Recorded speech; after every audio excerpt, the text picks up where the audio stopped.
Assalamualaikum murid-murid. Hari ini kita berjumpa kembali dalam subjek matematik.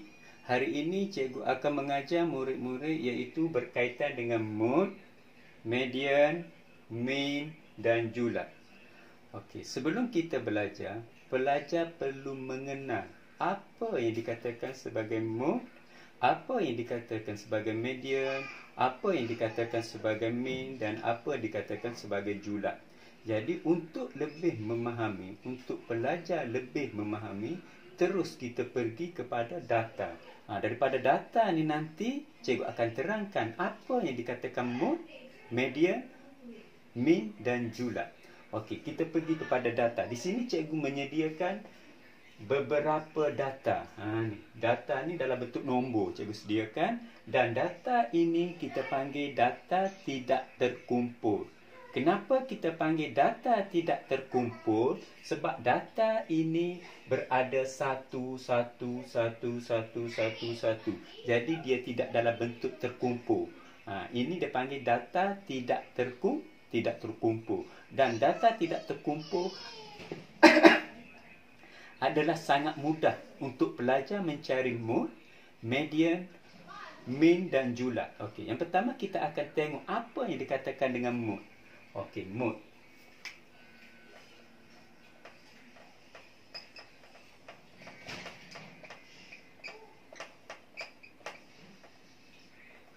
Okey, mode adalah kekerapan.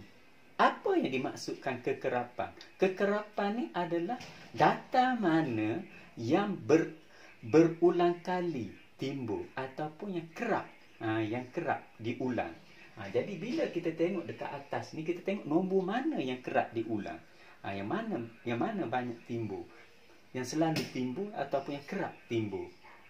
Itu dikatakan mode. Okey, jadi kita tengok 19. Kita tengok 19. Ada berapa? 1, 2, 3. Banyak 19. Okey, kita tengok 25. 25 ada 1. 36 ada 1. 45 ada 1.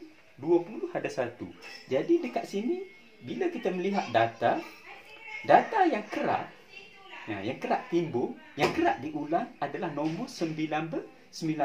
Jadi di sini kita katakan 19 sebagai mode. Kita katakan 19 sebagai mode. Kenapa? Sebab 19 ada 3. 1, 2, 3. Maknanya 19 itu kerap berulang. Jadi 19 kita katakan sebagai mode ataupun kekerapan. Okey. Seterusnya kita pergi kepada median.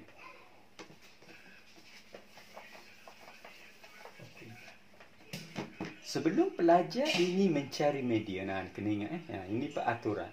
Sebelum pelajar ini mencari median, langkah yang pertama yang pelajar perlu ingat adalah pelajar kena susun balik data tersebut supaya data tersebut berada dalam kedudukan menaik ataupun data tu berada dalam kedudukan menurun. Tak kisah. Janji data itu biar data tersusun elok. Kalau pelajar tengok dekat sini, data ni berterabur. Sekejap 19, 25, 36, 19 balik 45. Maknanya data ni sekejap naik turun. Jadi kita susun balik supaya data tu dalam keadaan menaik ataupun dalam keadaan menurun. Tak kisah, janji data tu mesti tersusun elok-elok. Jadi kita ambil data ni, kita susun balik. Okey, katalah pelajar nak buat urutan menaik. Kita susun secara menaik. Okey, mula-mula kita susun balik 19.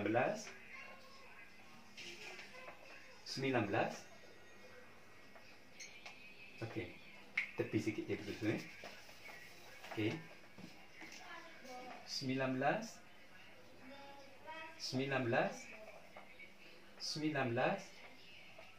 Okey, lepas itu 20, 25,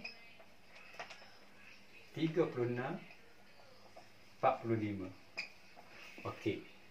Setelah pelajar menyusun nombor, barulah kita mencari median. Barulah kita boleh mencari median. Selagi pelajar tidak susun data, pelajar tak boleh lagi mencari median. Kalau pelajar cari juga, pelajar akan dapat jawapan yang salah. Okey, jadi bila pelajar dah susun elok-elok, barulah kita mencari median. Jadi untuk cari median, kita kena kenal dulu apa itu median. Median adalah nombor yang berada di tengah-tengah. Nombor yang berada di tengah-tengah di dalam urutan nombor tu. Nombor mana yang berada di tengah-tengah itu dikatakan median. Okey, jadi kita nak cari median. Okey. Pelajar ingat, median adalah nombor yang berada di tengah-tengah. Okey, kita pun cari nombor yang berada di tengah-tengah. Okey, yang ni kita padam dengan ni. Ni dengan yang ni. Ni. Okey, jadi 20 berada di tengah. Okey, 20 berada di tengah. Jadi median bagi data tersebut adalah 20. Kenapa? Sebab 20 berada di tengah-tengah. Jadi median adalah 20. Jadi bila orang tanya pelajar apa itu median, pelajar kena ingat median adalah nombor yang berada di tengah. Okey, kita pergi kepada mean. Okey, kita pergi kepada mean. Okey. Apa yang dikatakan dengan mean? Okey, apa yang dikatakan dengan mean? Bila orang sebut mean, jangan pula mean, awak ingat mean tu mean yang kita makan, mean kuah, mean sup, bukan. Mean ni adalah kalau dalam bahasa matematik yang lain, kalau kita tak nak sebut mean, kita sebut juga sebagai purata. Mean ni purata. Apa yang dimaksudkan dengan purata? Purata ni adalah kita campur semua data tersebut. Lepas itu kita bahagi. Campur semua. Mean ni adalah jumlah semua data. Okey. Jumlah semua data ni kita bahagi. Jumlah semua data ni kita bahagi. Bahagi dengan berapa? Bahagi dengan bilangan data. Okey, bilangan data ada berapa? 1, 2, 3, 4, 5, 6, 7. Jadi bahagi 7. Maknanya bilangan data. Jadi saya tulis kat sini bilangan data.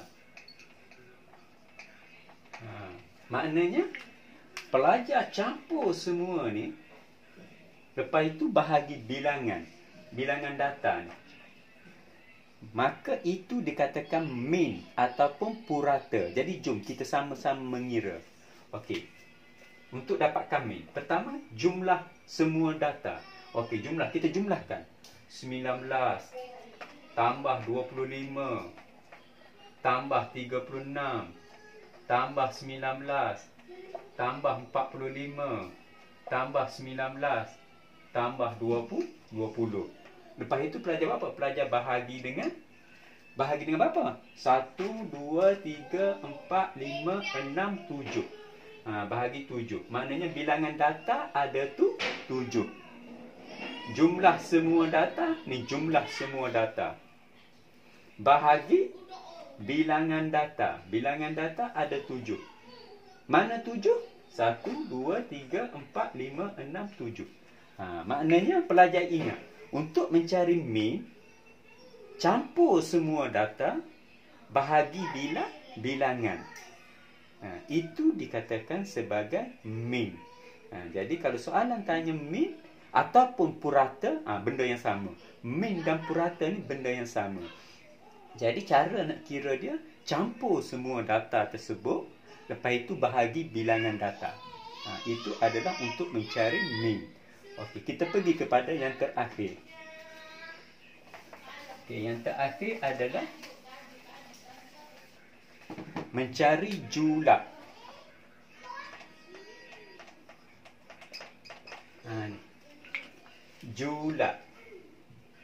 Jumlah.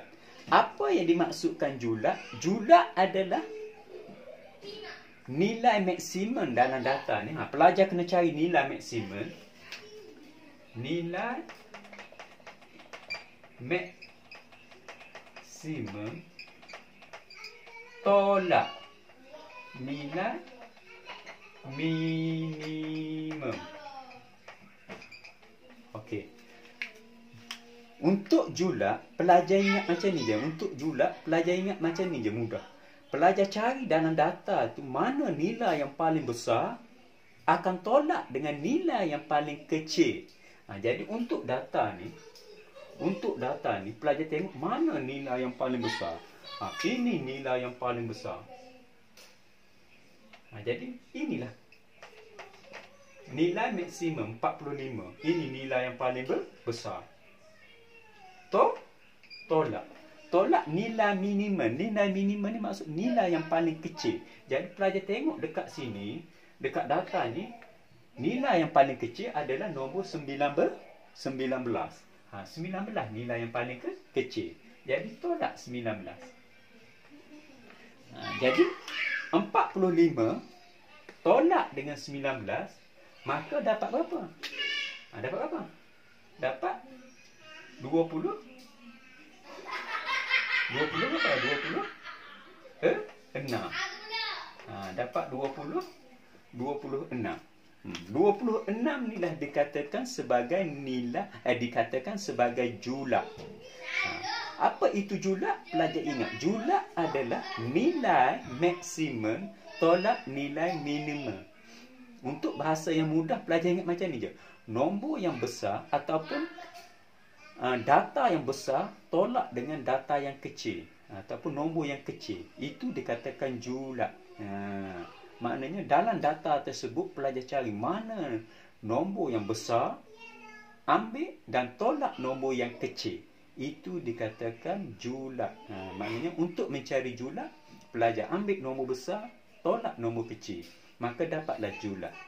Okey, jadi cikgu rasa itu sahaja penerangan cikgu pada hari ini berkaitan dengan mood, medium, min dan julak.